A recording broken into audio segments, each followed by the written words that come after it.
Lord, take our minds and think through them. Take our lips and speak through them. Take our hearts and set them on fire with love for you. Amen. You may be seated.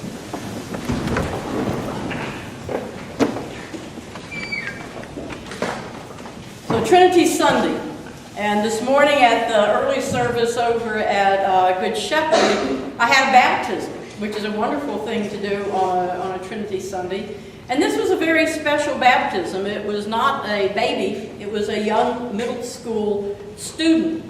And she's been coming to Good Shepherd for several months now. I think she either started right before I started going over there, or it was right afterwards. And she comes with another friend, a young man, another middle school student, and he comes with his grandmother.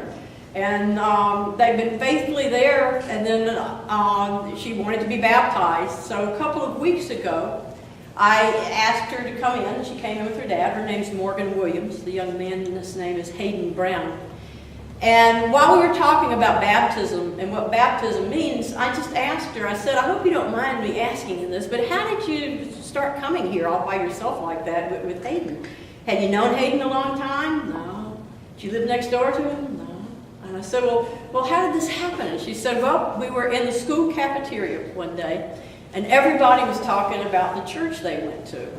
And she said, my parents don't go to church. I never had been to church very much. And she said, I wanted to go to a church. And so she said, I said in this conversation, I'm looking for a church to go to. And Hayden spoke up and said, you can come with me. I go to Good Shepherd, and my grandmother takes me. And that's how it happened. And so from that, she's been there just about every Sunday, very involved in things, and was baptized today. So I want you to keep that story in mind, this story of Morgan and Hayden, and sort of how all that came about. And as we do, I want to share 3 thoughts that I had from thinking about that story and thinking about our scriptures for this Trinity Sunday. My first thought comes from the first line of the passage we read this morning from the Gospel of John, the one I just read. And that first line goes like this. It says, there was a Pharisee named Nicodemus, a leader of the Jews. He came to Jesus by night and said to him, and then after that, this whole story unfolds. And the whole story is this conversation between Jesus and Nicodemus. And the one thing that's very striking to me about that conversation is that it's very obvious they are not on the same page at all. You ever had a conversation like that where you're on one track, whoever else you're with is on another track, and they just aren't meeting? I mean, Nicodemus has slipped off at night. He's a representative of the religious council, most of whom are not too happy about Jesus, think he's a heretic. But Nicodemus, he's heard something in Jesus. Whether it's things that he's heard about him or maybe some things that he actually heard Jesus say, Nicodemus wants to hear a little bit more. He's embarrassed, so he doesn't go in broad daylight. He sneaks off at night, about midnight. And what he wants is he wants to know who Jesus is claiming to be. And that's his agenda. Meanwhile, what Jesus wants, his agenda, is for Nicodemus to see totally differently than he has ever seen life before. And so Jesus keeps talking about these things like being born from above, being born of the Spirit, in other words, being born with fresh eyes, seeing things in a different way than Nicodemus has been educated to see them. And Nicodemus is getting really frustrated because it's not matching what he wants at all. So he gets increasingly sarcastic and saying things like, born from above, born again, born of the Spirit. What am I supposed to do? Climb back in my mother's womb? And that's the way the conversation goes. So from our vantage point, years later, and from countless theologians of many different denominations, we've gotten a lot of theological meat from Jesus' conversation. In fact, a lot of our theology of baptism comes from this passage in John and Jesus' conversation about being born anew, born of the Spirit. We talk about that when we baptize. When I baptized Morgan, that she was born into this world, and now the baptism is a sign of being born of the Spirit. But for Nicodemus, he must have just been terribly frustrated, because that conversation right there doesn't get resolved. And yet if you keep reading in John, when it comes towards the end of Jesus' earthly ministry and life here, it's Nicodemus that defends him to the council. And after Jesus is taken down from the cross, according to the Gospel of John, when Joseph of Arimathea offers for him to be in his tomb, and Joseph is there with the body, it's Nicodemus who shows up with spices to embalm the body and goes with Joseph and helps to carry Jesus and lays him in the tomb. So obviously, as frustrating as that meaningful conversation was, he got something out of it. There was some seed there that was planted in him that grew. And that, of course, is the power of having meaningful conversations at all. Meaningful conversations about life, about God, about spirit, even meaningful conversations about church.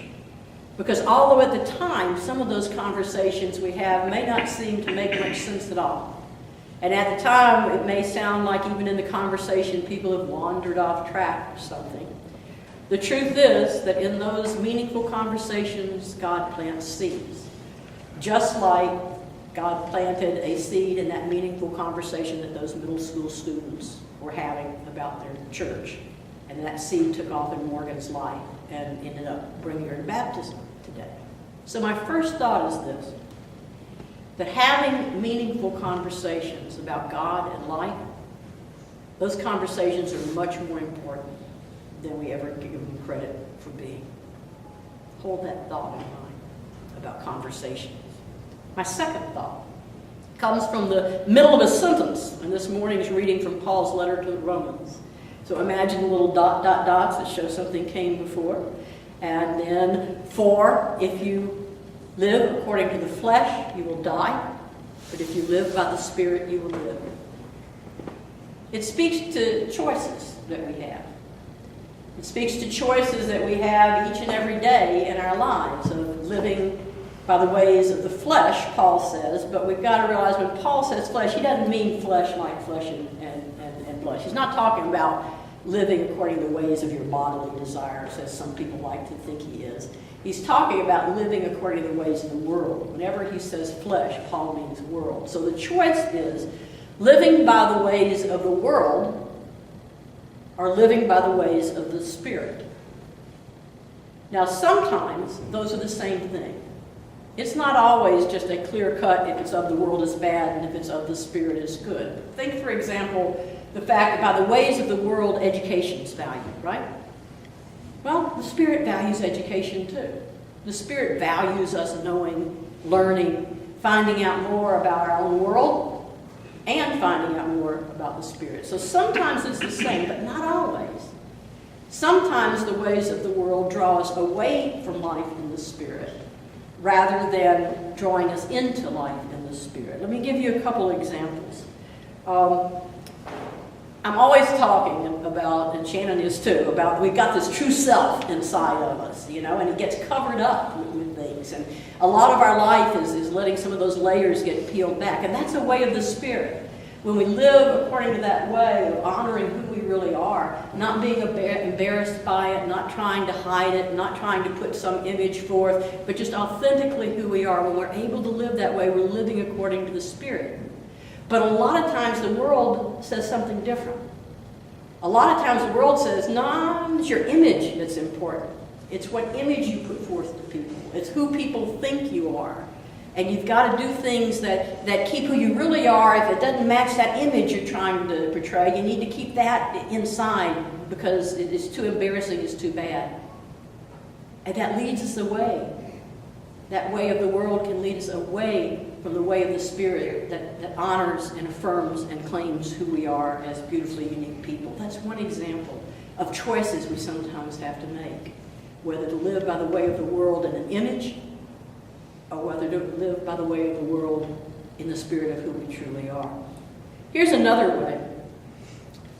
The Spirit always encourages us to respect the dignity of every human being, regardless. It doesn't say of every human being who meets these criteria. Of every human being. But the world teaches us that there are some people who deserve our respect and others that really don't deserve our respect at all. Hard to make those choices when it's someone that we think doesn't deserve our respect. It's easy to go with the way of the world that would pull us away from the Spirit. Or how about this one? Time and again, we see that the Spirit will come and find somebody as an individual and move them into community. We find that in the Old Testament as the Spirit moves individuals like Moses into the whole community of Israel. We find it in the New Testament and the Gospels as Jesus will find individuals and bring them into this circle of people. We find it in books like Acts and the rest of the New Testament as we see the early Christian community forming. God taps an individual, but it doesn't stay with that individual. Community is a value of the Spirit, of bringing people into community.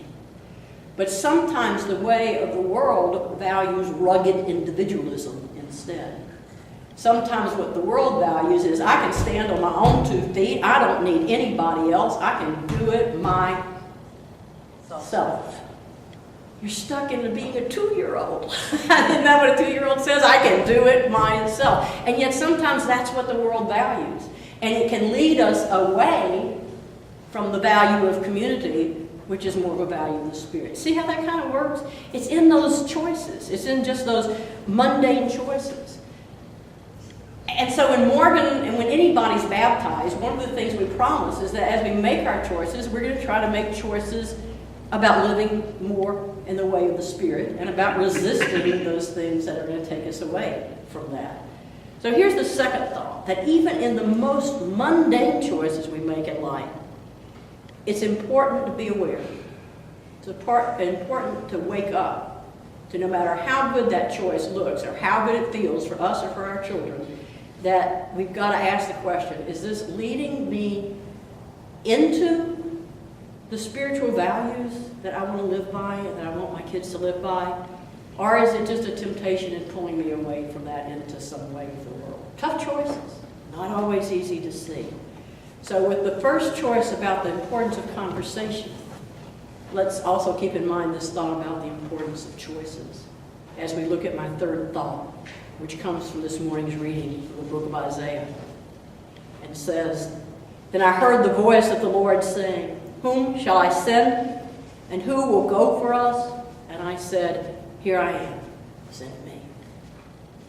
When I think about this wonderful story of Morgan and Hayden, I realized, and I even checked this out with Hayden in the middle of the sermon over there to make sure I was right. I didn't think, and Hayden said he didn't, I didn't think that Hayden kind of went into that thinking, now, is God calling me to ask this young girl that I see occasionally at school that don't know very well, is God calling me to invite her to come to church, which my grandmother will have to pick her up to do? Is God sending me? Oh, okay, I will. He didn't go through anything like that. He simply was in a situation, there was a need presented, he knew he had the power to meet that need, and he was moved to simply offer that invitation, which she could have accepted or rejected. And my friends, that's how God works. It's not some big message from heaven with a lightning bolt and a dove coming down to land on your shoulder. God works to call us and send us in the midst of our lives, in everyday conversations, and just the things that go on, in what's right before our face. That's how God does it. It's something's there. We know that we can meet that, and we have the desire to respond to it, and we do. And then let it either happen or not. But we have to have the courage when we feel moved to say it. Hayden, I think, had incredible courage for a young middle school boy to risk being embarrassed by, maybe she would say no, or by other his friends laughing at him. And I don't know that he stopped to see if he had the courage. I think he just was moved to do it. I think it helps to also know he's really typically a very shy young man, you know. So he had the courage to do that. And that's the other thought, that along with the conversation and the choices, there's courage. So I think on this Trinity Sunday, we could look at those as the 3 C's of what it means to really live an abundant life, what it means to live life in the Spirit, what it means to live an eternal life that not only lasts a long time, but is worth lasting a long time. That kind of life. 3 C's: conversation, choice, and courage. And they're totally entwined one with another. Because when we make a practice of having meaningful conversations about life and God, our choices become more clear and our courage becomes more strong. So may the Holy Trinity, God the Father, the Son, and the Holy Spirit, bless our conversations, guide our choices, and grant us courage for the living of our days. May it be so.